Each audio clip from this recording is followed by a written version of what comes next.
There might be a trade here, though. I mean, this is the first commercial landing on the moon. That's obviously an unbelievable milestone. Are we surprised that retail investors are going nuts over it? No. When you see a stock surge like this because of a deal that happened many years ago, I think you're right in the mix of a bubble for sure. Anyone who's training models in the next couple of years is going to pay a fraction of what the early entrants like OpenAI have paid.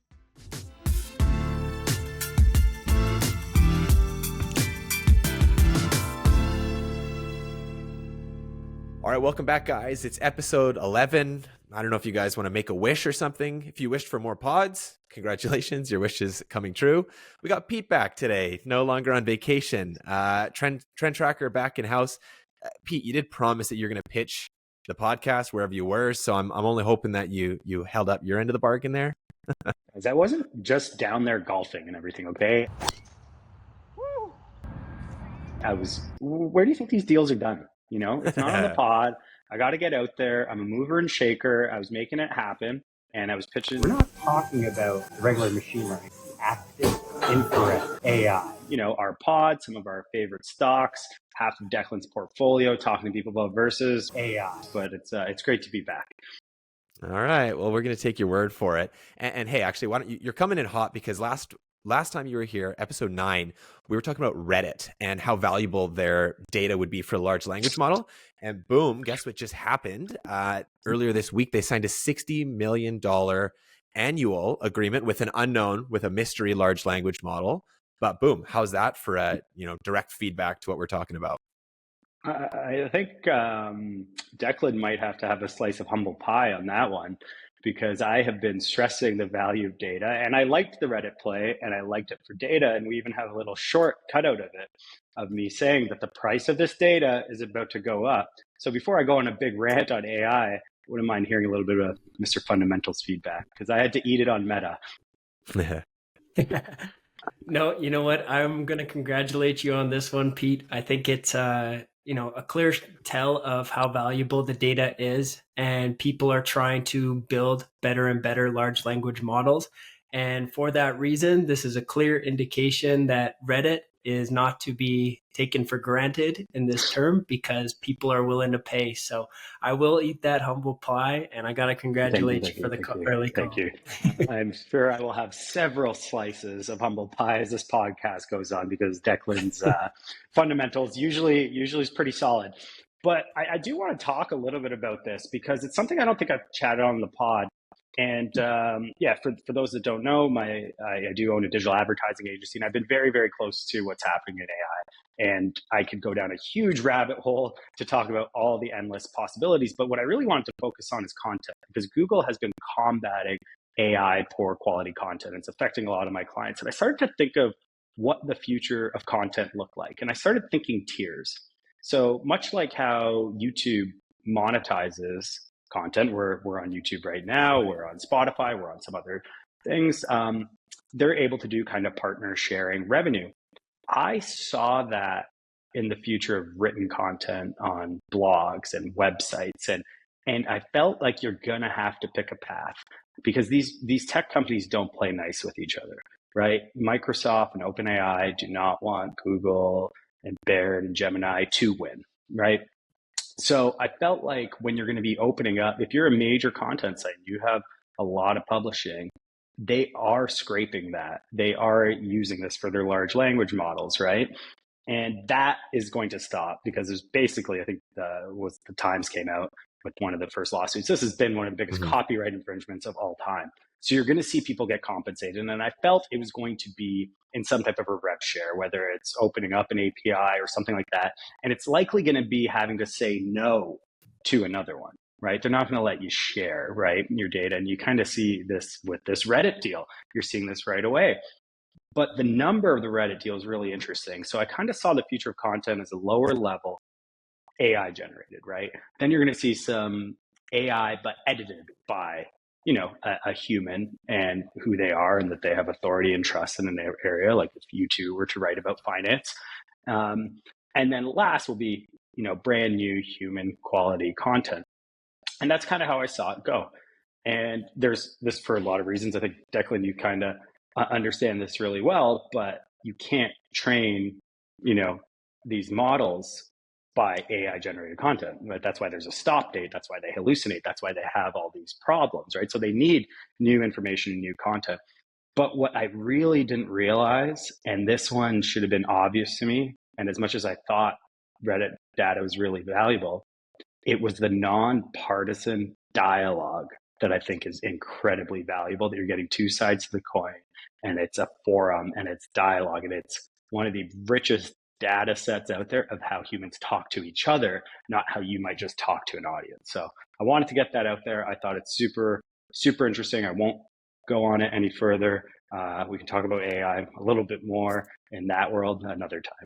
So thanks for listening to that. Yeah, we could talk about this all day. I think the final point I'll give to Reddit there is well, maybe two things. So one, $60 million annual revenue for a company that does, what is that? I think it was 800 million, 800 million. So, it's somewhat meaningful, but where I think it really is meaningful is on the margin. Because this is a company that's really hasn't really struggled to grow revenue. Revenue's been growing at a steady clip, but it's been really struggling to grow profitability. So something like selling your data, that's got to be almost 100% margin. So when you're right on the precipice of an initial public offering, to have a deal like this, that might have been the final thing that they needed to go public, now that they can get to profitability or close. So I think that's meaningful. So we could talk about that all day long, but we have some really cool topics that I want to get into today. Mm-hmm. One of which, Walmart spending $2 billion to buy a media company, a mid-cap media company. Then we're going to go to space. And actually right now I have a live stream going for the IM-1. It's Intuitive Machines. They're landing a lunar lander. Whoa, that's hard to say. Landing a lunar lander. Oh God. On the moon. That was actually supposed to land about 20 minutes ago. They've decided to orbit the moon once more, try again. So I think the timer said another hour and a half left to landing. So we'll see how that goes. Stock's been going bonkers leading up to this. Finally, of course, don't worry, Pete, we are coming back to AI. SoundHound AI. They're basically looking to dominate the in-car assistant market. So that will be our third topic. If you guys are new, we do this every Thursday, release it every Sunday.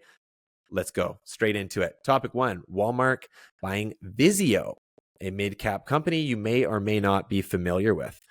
So a few notes. It's a $2.3 billion deal. They're going to focus on VIZIO's SmartCast operating system. The purpose is they want to enhance their in-home entertainment and create advertising opportunities, essentially looking to diversify. Some articles say they're looking to take on Amazon. I say good luck to you. A couple key points. They're really looking to leverage this operating system to build out their advertising opportunities. Number two, their customer-centric SmartCast OS. It's got over 18 million active accounts. It's no small user base. It's contributed significantly to its growth, particularly in the advertising business, which is now a major part of the company's gross profit. Talking about VIZIO here, of course. The acquisition is expected to redefine the retail and entertainment intersection, creating synergies between Walmart Connect and VIZIO's advertising solutions. So, to kick off the discussions, Declan, Mr. Fundamentals, I'm coming to you. How does this acquisition of VIZIO align with Walmart's strategy for essentially enhancing its media business? And what potential benefits do you think Walmart would see in integrating VIZIO's SmartCast OS for in-home advertising and entertainment? Yeah, so I mean, first and foremost, if you read the headlines, you're probably wondering why the heck Walmart would be buying a television manufacturing company. VIZIO sits at a modest spot in ninth place with about 3.1% market share. But like you said, it really comes down to the software that they've developed compared to the hardware and the TVs that they traditionally had built their business around. And so when it comes to SmartCast operating system is, like you said, they've been able to build a meaningful network of about 18 million subscribers. And between these people, they have spent about, I think it's 96 hours on average monthly viewing content. Now, the neat thing about VIZIO is that for a lot of the content, they don't actually charge users for a subscription. Their model is primarily driven by advertisements. And so what they'll do is they'll place different advertisements and sponsorships for shows. They also have their own select content and media channels where again, they'll give advertisers opportunities to really showcase their brand and their products and the like. And what I think this does here for Walmart is it gives them unique insights into users that may view or seek out to purchase things from different channels. So of course, like any online streaming platform, they're going to collect data on their users. But with this advertising model, they can really gain insights into what products, what brands people are most attracted to, and also directly tie that to, say, somebody who prefers to watch sports versus somebody who likes home hardware and various different cooking channels and the like. And so this really gives Walmart great insight into what consumers want to buy. And not only that, but they also get to integrate all those partnerships that exist with VIZIO into their platform. So this just enhances it overall. I see some really strong synergies between this, and it makes sense. I think goes to Pete's point. I think data is very, very valuable. And this is a clear indication that although VIZIO is by no means the largest smart TV operating system, there is still tremendous value to be had, and their partnerships really allow them to accelerate it. So I think Walmart's done a good job here. And it makes sense to me why they would do such a business acquisition and where they're going ahead with this deal. So quite interesting. Yeah, absolutely. Declan, I completely agree with everything you just said. I love this deal for Walmart. Absolutely. I think it's a really, really smart play for them for all the reasons you just mentioned. I mean, they have a unique edge now. I mean, the hardware is the hardware. No one's making money off TVs. They're giving them away for free, basically, to get the users and the data they can get from those users. But how it intertwines with Walmart is really interesting, and it's a bit of a competitive edge, I think, to Amazon, who doesn't have those retail locations but has streaming. And I wouldn't knock all the hardware guys. I didn't know this. They have a soundbar. People go wild for the soundbar. I think it's priced really well. People are really looking for it. I checked out some of the trends. People like it. While the overall revenue has dropped in the past few quarters, that was kind of in line with a lot of what happened over kind of the pandemic and e-commerce, and people just at home doing retail therapy and spending money that they had been accumulating. But when I look at their product mix and when I look at their future and what they wanted to do, these guys are on the right track. We're not talking about Roomba and iRobot here acquisition. This is what those guys should aspire to be when they were looking at how to kind of roll out this product mix. They're really on point. They're doing a lot of really, really great things. And, they're going to get paid for it in the sum of billions. Right. I love the intertwining of media and commerce. And I'm really looking forward to when that becomes much more prevalent. So for example, I use a Chromecast now. I used to use an Apple TV. And as I flip through different apps and stuff, I can absolutely see how you could merge the two together. And especially if you're watching an ad comes up for a set of pots and pans that you want to buy, being able to, one click buy it now from an ad while you're watching TV is pretty cool. And being able to tailor that to somebody just like, watching the food channel and then hitting them with super targeted ads that lead you, of course, to Walmart.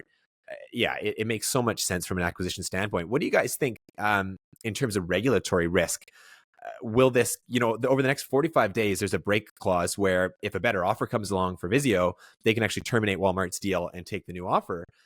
But I'm curious. I see that as less of a concern as what's going to happen with the regulators. I think my gut doesn't tell me this is a deal they're going to block. It's not like Walmart buying another retailer. They're buying something to diversify the business essentially. But what do you guys think about regulatory risk on this acquisition? Yeah, I mean, when I looked at it, I think the big thing that I was trying to figure out was how many televisions Walmart actually sells and whether this would be integrated into all the televisions that they do sell.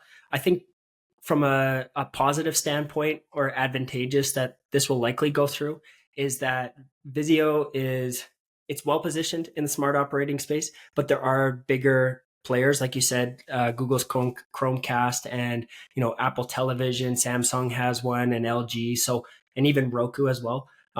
So I think from that standpoint, you could argue, okay, well, it's a meaningful player, but it's by no means the biggest one. And so there has to be some reasonable assessment there.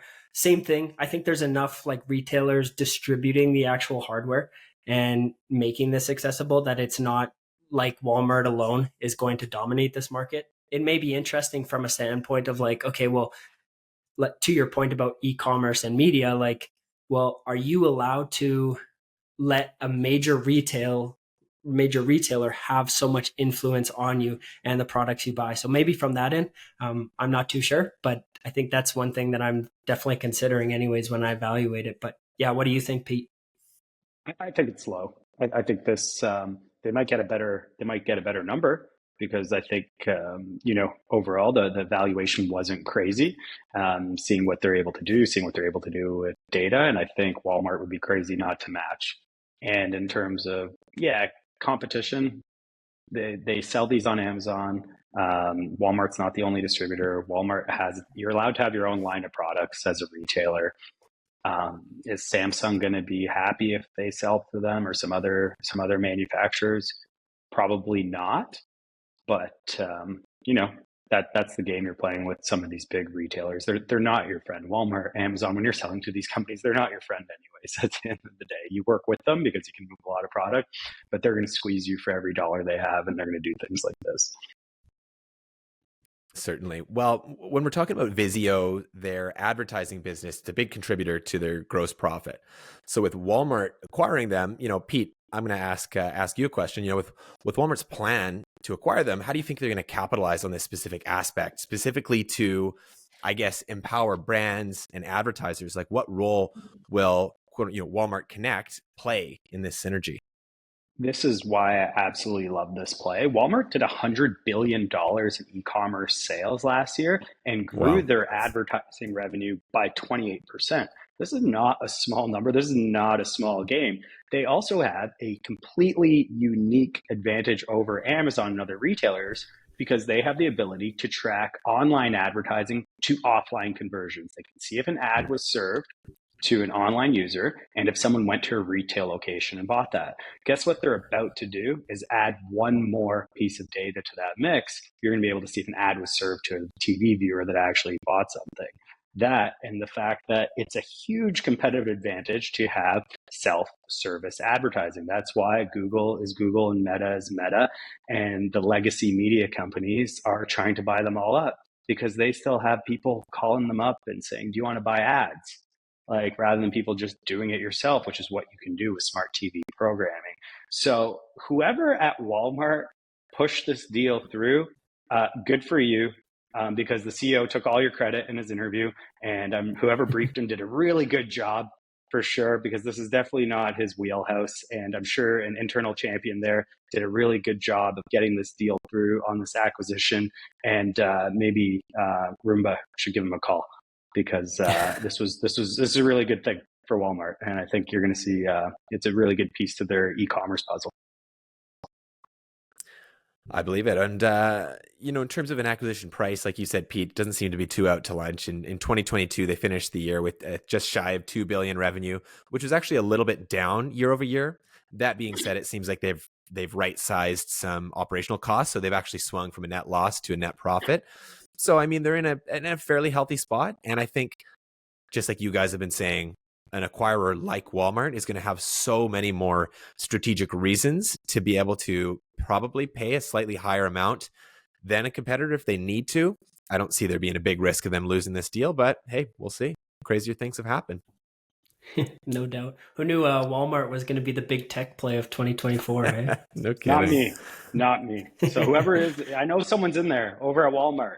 You're killing it. Good job. Yeah, good job to you guys. I don't know, actually, maybe one final thing. Are you guys overly familiar with Walmart Connect? What that even is? I'm not even sure. I don't think I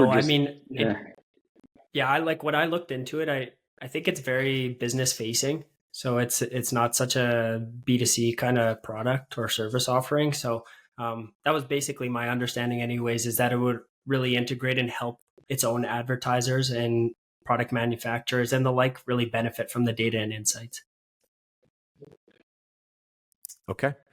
Well, let's move on to space here. I think that's a slightly more interesting topic. So final thought there with, Walmart buying VIZIO. If you're looking at the stock now, deciding if you want to buy it, after the news. My personal opinion is I think you've kind of missed your chance there. There's not much meat left on the bone. It's trading at over where is it? It's over a $2 billion market cap currently. So when you layer on any kind of risk with the acquisition, especially, if anything were to happen to it, I just don't think there's enough meat on the bone to worry about it right now. But we'll see. But go Walmart. Let's talk about space. Intuitive Machines. I actually have a live stream going on my computer right now of the upcoming landing.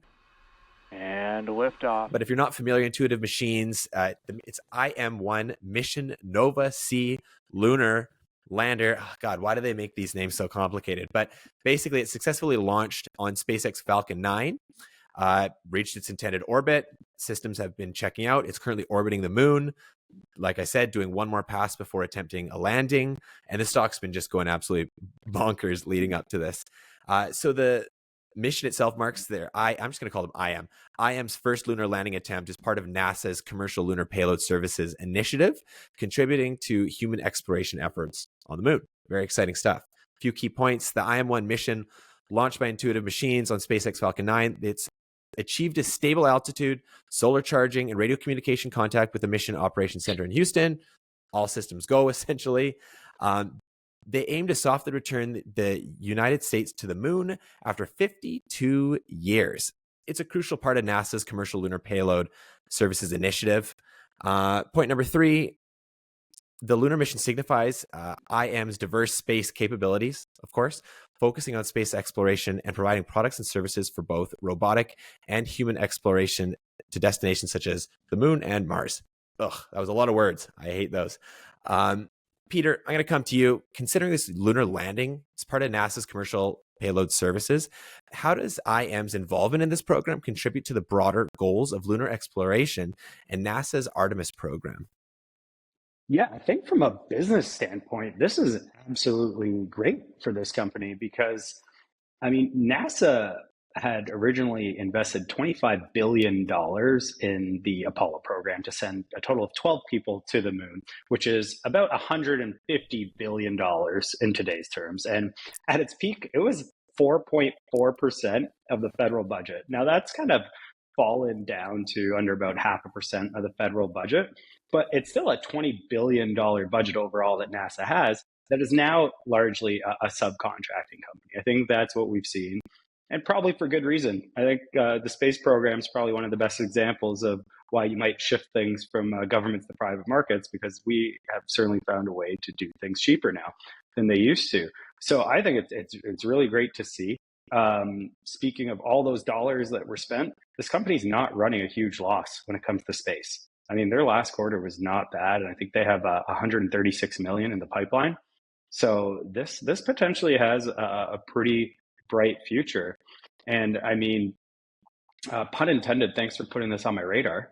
I think when this kind of came across our Slack channel, things to chat about, I felt like Lloyd Christmas and Dumb and Dumber walking by and being like, we landed on the moon. So I had no idea that this was kind of this close.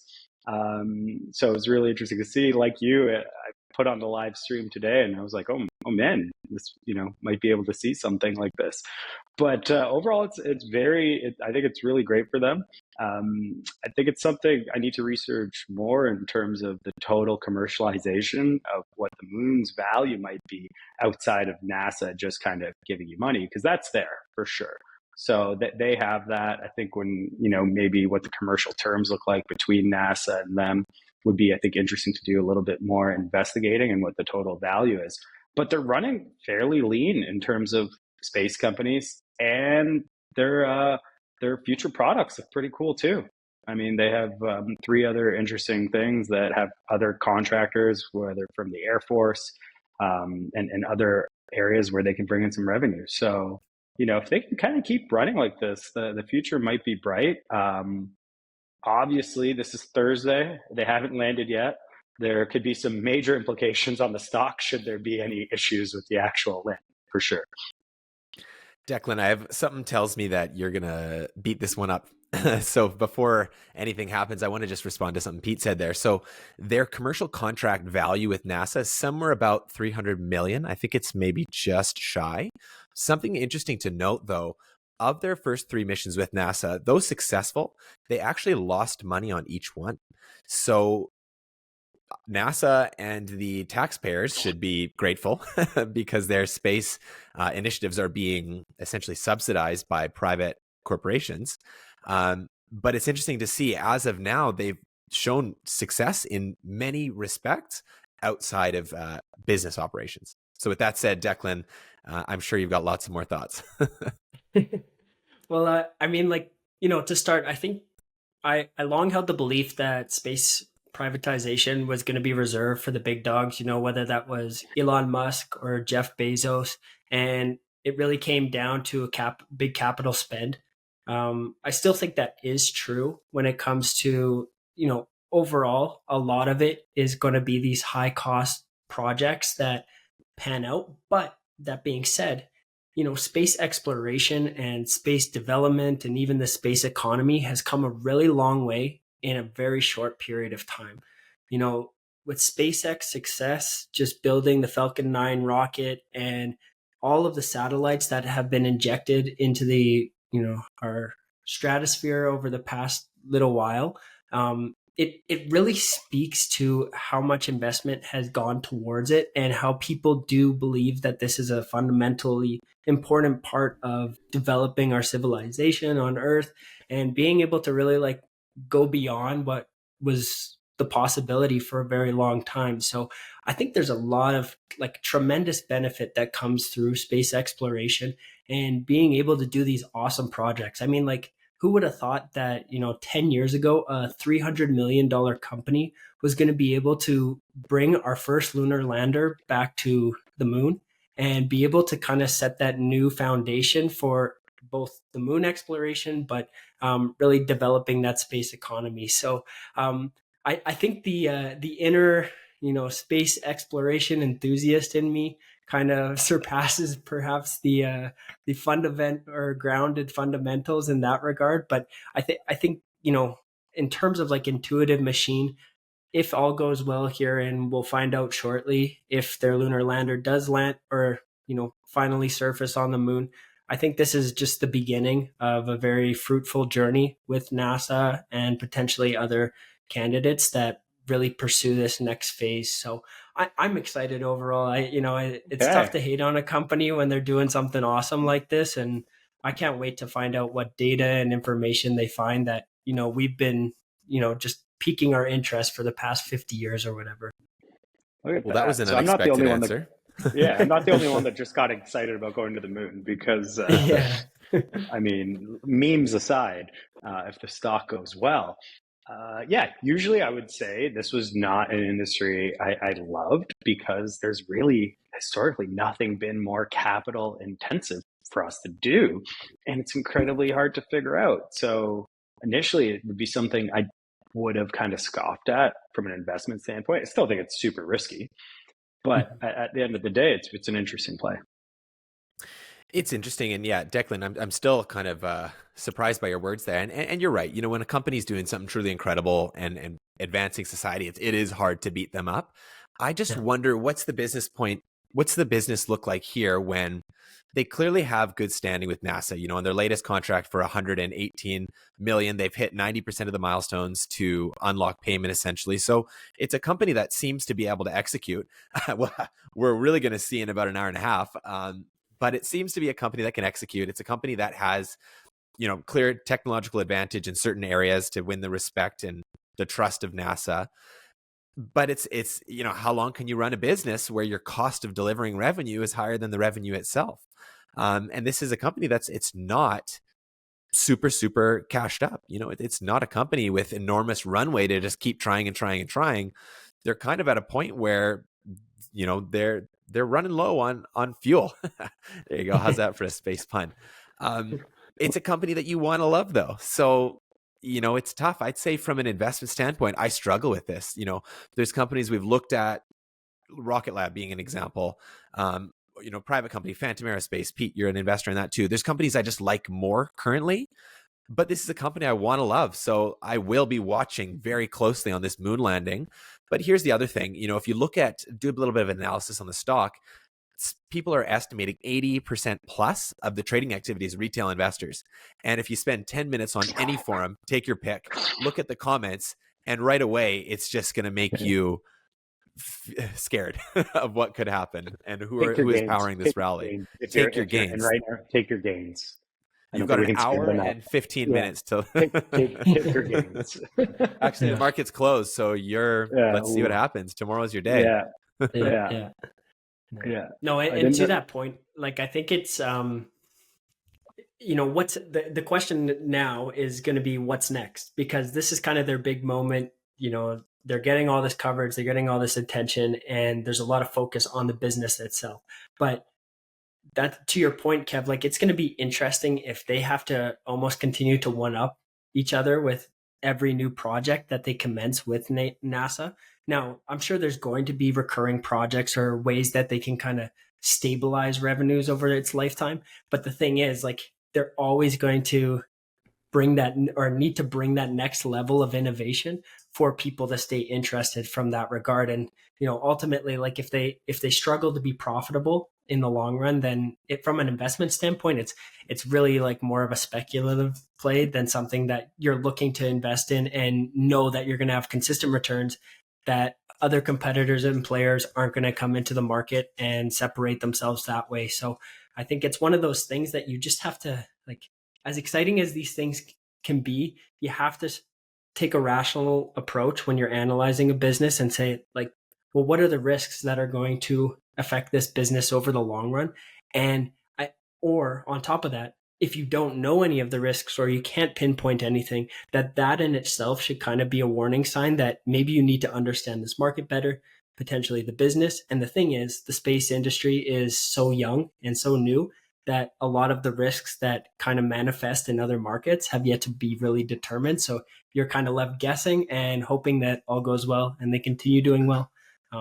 But it's still an exciting business. Like, hell yeah to landing back on the moon and figuring these things out and seeing where it goes.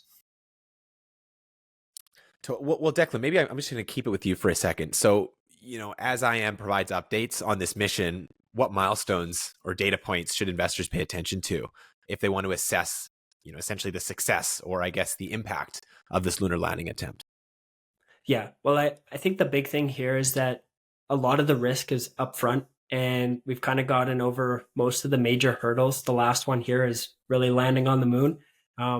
Actually, their website does a really good job. They provide like a PDF on there that provides a full explanation of every single step in the process that got led up to this point, and ultimately what they're trying to explore. They give a full insight into the technology and scientific devices that essentially NASA has built or integrated into Odysseus.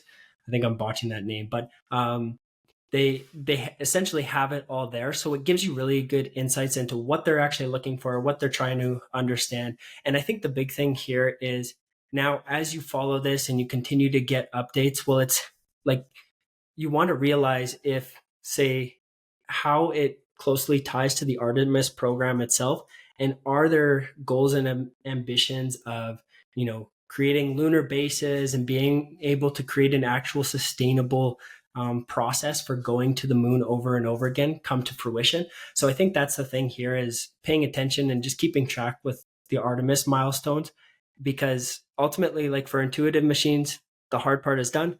They're well, I should say almost done. But as soon as they land that lander, a lot of their work in terms of getting things there is complete. And so now you can kind of just reap the benefits and the rewards and all the insights and data that they gather from this project. Well, this is one for the watch list. Personally, I wouldn't buy it at this point, especially not after a to the moon kind of rally, as we just saw, driven by retail, FOMO, YOLO investors. There might be a trade here, though. I mean, this is the first commercial landing on the moon. That's obviously an unbelievable milestone. Are we surprised that retail investors are going nuts over it? No, I don't think so. Really curious to see, if I were to trade this, I see this as being a stock that's going to overshoot on the upside, which I think it is right now. But I think it's a stock that could also do the opposite in reverse. So if you see any negative news today, it wouldn't surprise me in the least to see this thing fall perhaps farther than it should, possibly opening up a trade. But I mean, long term, one final thing for the fundamentals, the total liabilities. I'm looking at 2022. By the way, I'm still waiting for annual 23 results, but the total liabilities in 2022 are double the total assets. So it's not like a financially healthy business. And without further, analysis, which I should do, without further knowledge, though, I can only assume it's probably gotten worse. I don't know, though. So that's my final thought. I mean, Pete, from a trend point of view, what are you looking at this thing at all? I'm definitely with you on this. 80% of retail investors makes me run really fast away, which means that it's going to peak at a certain point. People are going to pull out, and the other shoe's going to fall. But there's going to be a dip, and I think that's when you can tie in some of the things you just said. That this might be an interesting thing to buy the dip. It is likely going to fall. And then become kind of undervalued until Declan said maybe there's another one-upper that gets people there. Or fundamentally, they find a way to execute on this pipeline and the commercialization of the moon. At that point, I don't know. I think I'm going to investigate a little bit more on the IP side of things. If those assets are undervalued, how can you necessarily value some of those assets? Sure, maybe it's what they spent on them and they're depreciating at whatever the IRS says they have to, but is that true? For a lunar vehicle, the same as it is for a car. I'm sure the IRS is a little bit behind on the way they do some of that accounting. So definitely interesting. I think the trend of space is still very, very new. How we kind of assess these companies, I don't know how many comparables there are. So waiting on that sense, but is there a swing here and buy the dip? I like it. We're not talking about bowling alleys anymore, boys. The moon.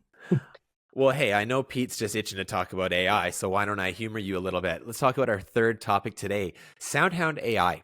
They got a voice assistant called Iris that integrates ChatGPT. Of course, it's entered full production with Stellantis DS Automobiles after a successful pilot, which demonstrated over a 50% increase in user engagement, essentially meaning people have this in their cars. They use it a lot, which makes sense. So a few key points. So Iris, it's the first generative AI-enabled in-vehicle voice assistant. So it's set to be available in Stellantis DS Automobiles, which marks a pretty big milestone in a seamless integration with ChatGPT for an enhanced in-car voice experience. Fair enough. Point number 2, DS Automobiles, they reported that it was over a 50% surge in user engagement following basically piloting using their new SoundHound AI voice assistant. Number 3, SoundHound's proprietary approach, it significantly minimizes the risk of AI hallucinations. That's a big one. So it's going to offer a reliable and predictable voice assistant experience that's going to address concerns associated with a lot of LLMs. And who better to talk to us about this than Pete? So let's talk about AI hallucinations. Pete, what ways could the reduction in hallucinations influence consumer trust and adoption of voice assistant technologies in vehicles? I think when you're driving 60 miles an hour, 100 kilometers down the freeway, the last thing you can have is an AI hallucination. So these guys really claim that they have the least amount of hallucinations in voice. They better be right, because that is not something anyone wants to see. This is something you have to trust fully.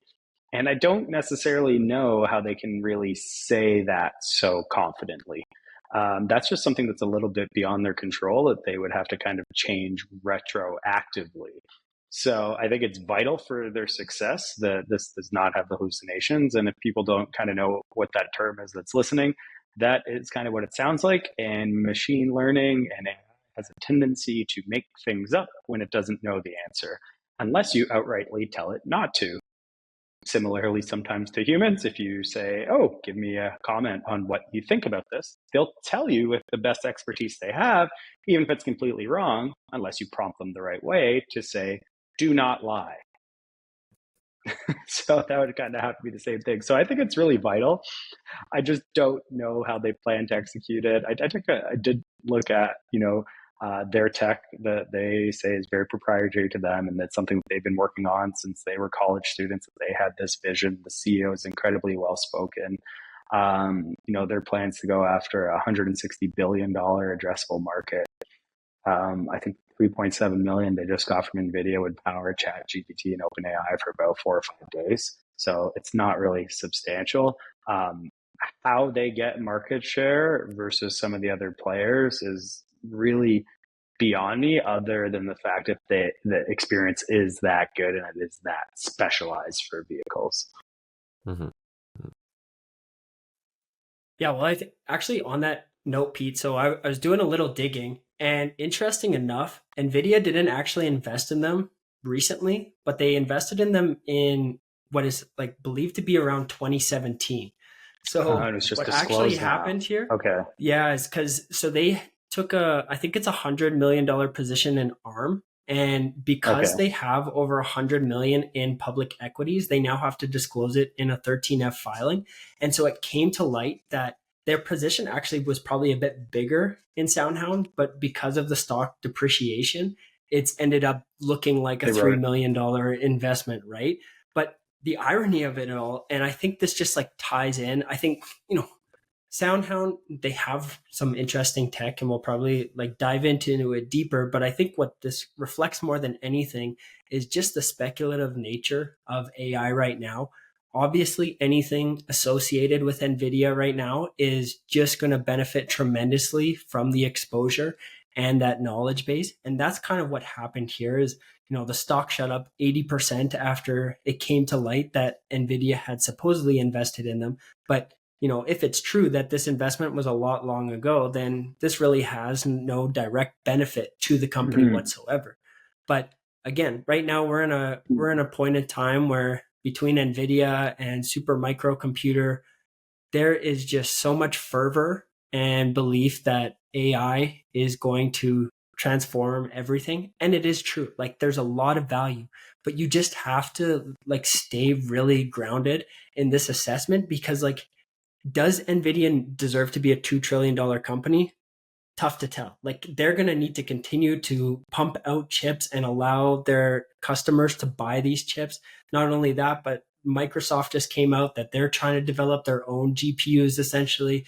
Google has their TPUs. So they no longer want to be bound by the quality and, the success of NVIDIA, let's say. But I think, again, just bringing it back to SoundHound AI here, it's not like they really like did something extraordinary per se or even deserved like a current belief from NVIDIA. This is more just a mere like assessment of, again, perhaps like investors lacking due diligence and not really trying to make sense of the picture, where this fits. Is it sustainable? How do they differentiate themselves? These are all questions that remain, and it's more just a bank on, okay, well, it's an AI company. They're using generative AI. Well, it sounds like everybody's using generative AI right now. So what does that actually mean? How are you going to make money from somebody else?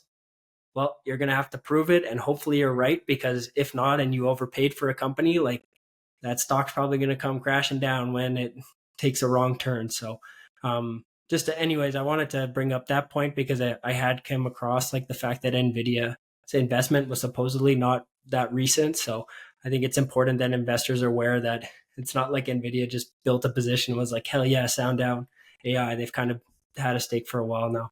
That's a good catch. That's a very good catch. I hadn't even noticed that. And podcasters apparently need to be a little bit more, I think we may have all read the headlines a little bit wrong and then dove right into the company itself. But great catch, Declan. And you're absolutely right. I think on everything you just said, I think they are a benefit to this hype train, because when I look at them, I'm like, how are you going to take market share away?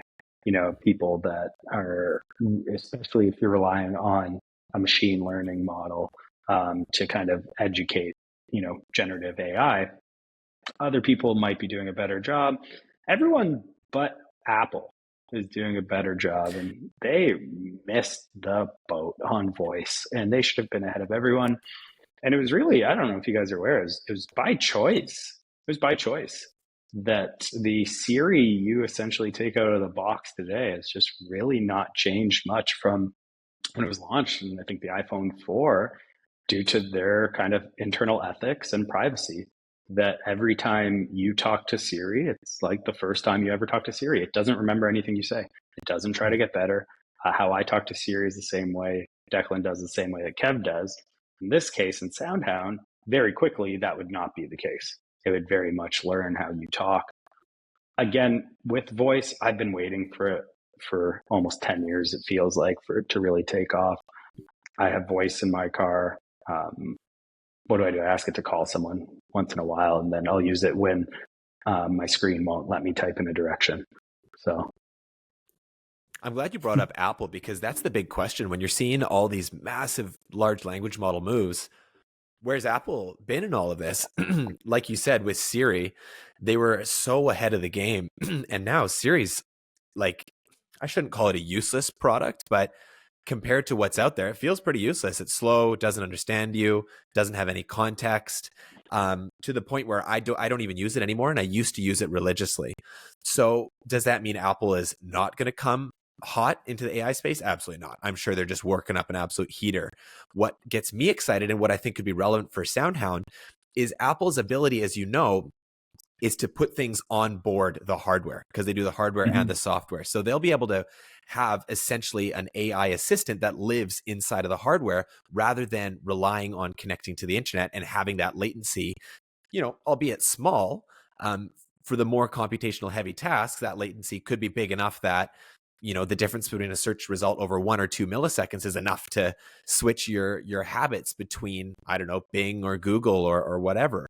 So I'd say Apple will come in hot with something, and their data, good point, Pete, are they willing to use it or not is a whole other question, I suppose. But I would wonder if having it all housed on board would maybe mitigate some of the concerns with privacy. I guess we'll see. But for something like Apple's, what it's called, Car OS, or I forget, it's their CarPlay. Yeah. So that that's going to probably be a pretty serious competitor to this, because right now it sounds like SoundHound's their key proprietary kind of innovation here is the ability to, like, a typical model, or a typical speech recognition software will listen to you speak, it'll transcribe it into text, then it would feed it through a AI model to make sense of it. Whereas it sounds like their technology allows the transcription to text and the understanding of what that is to happen at the same time, creating a much quicker, more conversational back and forth with the AI, which actually, to be fair, is a pretty big advantage, especially in the heat of the moment. I can think of using Siri when it's too slow or it gives me the wrong answer. I'm short-tempered, but the amount of times that I've just angrily given up because it's been too slow, I think that is a key advantage, but I think that's going to be a fairly short-lived advantage as soon as somebody like Apple, with that real focus on onboard, software, hardware integration, could probably come in hot. I mean, we'll see. It just doesn't feel like enough of a differentiator to really have a moat, but I could be, for their sake, I hope I'm wrong. Yeah. I mean, in terms of Apple, though, they have not hinted at anything of the sort. I think in terms of data privacy, and because of their own ethics and their own kind of corporate governance, basically gave $1 trillion of market cap to other companies, because they could have been here, and they do not want to do that. And they've shown time and time again that they don't want to be as much in the data business. You've seen this, I think, with court cases going up against states of not giving police officers passwords to phones or letting them in phones. You've seen these things. You've seen it, like I just said, with Siri. They decided not to do it. You saw this with the data sharing with Meta and turning that off. As someone who works in advertising, how much that hurt Instagram ads and the results of Facebook ads that they've taken a long time now. They're just kind of getting their feet under them again. I can give you a very real world example. If we run an app install campaign for a client, we will see the cost of install on an Android device with the ability to use like Google's network of data at 1/6 or 1/7 of the price of the same campaign on an Apple device. Wow. Yeah. Wow. Easy. Well, I just, it's funny we kind of took this twist, but for anyone that's curious, I actually just read this book called After Steve that really goes into Apple nowadays under Tim Cook, as well as kind of the end of Johnny Ive, who is their main product designer. But I think it's almost like a double-edged sword, because on one end, I think my big interpretation from that book is Apple has become a lot more bureaucratic than it once was. It's not willing to necessarily take as many risks. And Tim Cook is really focused on creating a strong image behind the brand, as well as I think kind of propping up his own legacy as the one who took over Steve Jobs' role and brought the company to a $3 trillion valuation. Now, for that reason, because it is bureaucratic, it moves a lot slower. And to your point about Siri, I think what happened was there was a lot of disagreements internally about where they wanted to go with the AI infrastructure. And so because it's moved slow and metastasized that way, it hasn't really like built a very prominent, or it didn't come to fruition what it should be. On the other hand, what I think is almost beneficial to Apple in this regard is, again, this goes back to the whole speculative mania behind this. Right now, everybody, literally everybody, is obsessed with generative AI. I think Meta paid or bought 340,000 NVIDIA GPUs. And that's fantastic. They're going to build a larger language model than pretty much any other business will be able to reach. Obviously, like Google, OpenAI may be able to get there, Microsoft, those kind of players. But the thing is here is everybody's acting really, really fast. And I'm not going to try and like sound like a broken record, but I just want you to, or listeners, to kind of think about like, okay, well, what if there is a different approach to AI? What if the ticket isn't using a bunch of GPUs, using a large language model and just scaling entire or as big as you can to create as sophisticated AI as you can? What if you can use a lot less computational power and do things in a different way that it just doesn't require the same infrastructure that is really fueling this growth right now? And I think that's something that in, let's say, Apple's case here is because they're moving slow. Maybe they're not pushing AI as big as everyone else. They may benefit from not over investing in something when they realize that a new infrastructure comes to light that is a lot more efficient and effective. And I think that, again, whenever it comes to an AI company right now, you really have to like take a step back and just like analyze, like, is this operationally efficient? Are the CEO and management team over communicating the use of AI? And is it the fundamental driver of value within the business, or is it a supplementary thing that you're now making the fundamental part of your business? And those are things that are really important to differentiate right now, because again, if the economy slows down, if a new infrastructure comes to light, if some geopolitical event happens and things start to pull back, it's really going to compress the valuation of some of these businesses that have benefited from just preaching AI this whole time. And when that happens, like, you better hope that you've paid a good price for it, because it's going to turn out to be a god awful investment if you overpaid for something. Well, good point about making the distinction about, is AI a fundamental part of your business, or are you more leaning into a buzzword? Then, Expedia, their new app integrates ChatGPT, so you can text a little concierge that'll book flights and things like that. Is Expedia now an AI business? Well, no, it's not. It's still the same travel business it was before, but it's now enabled by AI. So the number of companies that will throw AI onto their business in the same way that companies threw blockchain onto their business to capitalize on investor, sentiment, I think that we're going to start to see the dust settle around who is a real AI company. SoundHound, it's integrated with ChatGPT. Okay, well, it's not even their core technology, right? It's how much of the proprietary aspect of this goes towards ChatGPT versus SoundHound AI, that remains to be seen. But one thing that is clear is we're talking about a company that just surged over 60% on reports of NVIDIA investing, which was apparently years ago. That's going to be a cold glass of water for investors when they find that out. Second of all, looking at 2022 revenue, it's not a big revenue company. It's like a $30 million a year revenue business when we're talking about $1 billion valuation. So if anything, I feel like the proprietary nature of this possibly isn't high enough, probably isn't strong enough, sorry. The valuation appears to be just out to lunch. And we just had a massive catalyst that I think is going to come out to be nowhere near what investors thought it was in regards to NVIDIA. So I see this as something that, would I open up a short position today? Not necessarily, but would this be something that I'd be possibly looking to make a spread trade on and short this and go long something that I feel is more appropriately geared towards AI? Maybe. And then the other thing, you commenting on different entire approaches to AI, I think we're talking about versus here, active inference, the ability to learn in real time. I think there's two big killers for AI right now. And then we'll bring it back to Apple. and why their slow approach might make sense. Well, number one, like you said, there could be a completely fundamental change in AI that doesn't actually require these massive amounts of compute and massive amounts of data. That could be a killer. But the second killer is anyone who's training models in the next couple of years is going to pay a fraction of what the early entrants like OpenAI have paid. What used to cost maybe $100 million might cost $10 million or even $1 million to train in the future. So just by biding a little bit of time, Apple is going to lose the first mover advantage, but gain a massive cost advantage. And since when has Apple ever cared about first mover advantage, right? They're almost second or third to market for everything, and they almost come out on top every single time, if not every single time. I'm not actually sure what the numbers are now. So many interesting points to look at with this that I'm far more nervous than I am excited about this company. I don't know if you guys, Pete, did you have any final thoughts on this? Oh, on this, I'm with you. I think the people that probably benefited the most or whoever executives or senior people there happen to have some options. I'm looking forward to seeing the monthly SEC filings of who kind of executed some options on this one, because they probably woke up and said, whoa, okay, these are in the money. So they'll probably do well.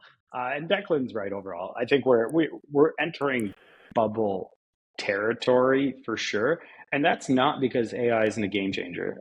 In the CEO interview on SoundHound, he said, he says people are calling it a bubble. He's like, AI is like the internet, and he's like, AI is bigger than the internet. I completely agree with him, but how do you kind of, make sure you know who the right players are in this space? And there's a lot of people, like Declan said, that are obsessing over generative AI. It has its limitations for sure.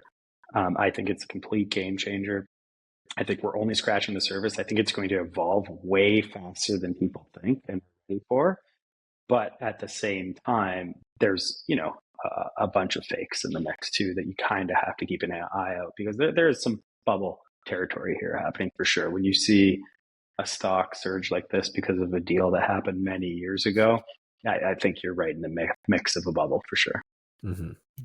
I think that's fair. Well, and two things on it. So first, I don't want to discredit SoundHound for some of the value that they create, because another facet that isn't really discussed in the news report about driving, but a big part of their business is they can essentially replace any customer service phone operation kind of thing, where basically they just replace it with the AI, and it's able to be even used at, say, fast food drive-thrus and take the orders and then make it available for the cooks and everyone else to use that information and deliver whatever request that customer has made. And I think that can really benefit and extend across all facets, wherever really anyone is answering a phone call and trying to help resolve an issue or provide more information or the like. And that's, to that point, that's even where generative AI has a place. Like, it's not like you necessarily need this end all be all type of AI that really can do everything. Like, there's a lot of functions that are quite useful and beneficial. And, even SoundHound, like on their YouTube, they have a lot of good demonstrations of how this product can be useful. I just think that it's really important that if you tout generative AI, like, you understand the reality of what the system can do. And again, going back to our discussion about hallucinations, like, that's obviously one big point, but they also don't learn in real time. And, even SoundHound actually acknowledges or kind of professes that their AI is interconnected. And so it can answer more information and provide more insights than other generative AI models, because it's not isolated to one domain. But I think there's one good example of this that you could start to realize how limited that is. And that's just like, first and foremost, that AI that can interconnect and interoperate with one another is constrained by any AI within SoundHound's ecosystem. And so let's say you're running home from work, you're stuck in traffic, and you're expecting guests in an hour. Well, this SoundHound AI, while you're driving home and you're speaking to it, it's going to be able to direct you to the closest grocery store. It may give you insights on what you could cook in that time frame. It could potentially give you updates on all your favorite sports teams and the scores of those games today. But what it's not going to be able to do, and what I think people perceive what AI should be able to do, is ultimately be like, okay, well, hey, AI, or Iris in this case, I'm running late. I have guests coming. The food isn't ready. So I need you to turn on my oven, turn on the AC. It's hot as heck out there, and switch on the Roomba so that my floors start getting clean. Like, that AI is not going to be able to interconnect and interoperate with other AI systems outside of its ecosystem. And these are just where the limitations of generative AI, I believe it's a novelty, but it's not going to be the key differentiator for SoundHound AI, or really most businesses in general. Again, maybe you're NVIDIA, you're a semiconductor maker, and you're going to really benefit from this boom because, again, GPUs are a tremendously valuable asset to have, and people find a lot of new capabilities with them. But at the same time, those that are building the software on top of the software are really just, they may add some value, but it's not going to be the thing that sets them apart. So I think it's just important to keep that in mind, because there's a lot of fervor right now. And again, if things go wrong, it's going to go wrong in a serious way. And you just want to be in a good position where you've protected your downside well enough. Mm-hmm. Well, good points, gents. This was a big episode. Lots more to come. We've got other announcements coming up too. And one thing I forgot to mention at the beginning of the pod, if anybody's watching right now, we're going to be launching a membership community shortly. I'll do a proper intro and explanation next podcast where it deserves. But if you've made it this far, I've at least got to tell you it's coming, because you're clearly a loyal fan and we appreciate it. So this is Mr. Fundamentals, Trend Tracker, and Small Cap Kev, Beyond the Edge, episode number 11. We're signing out.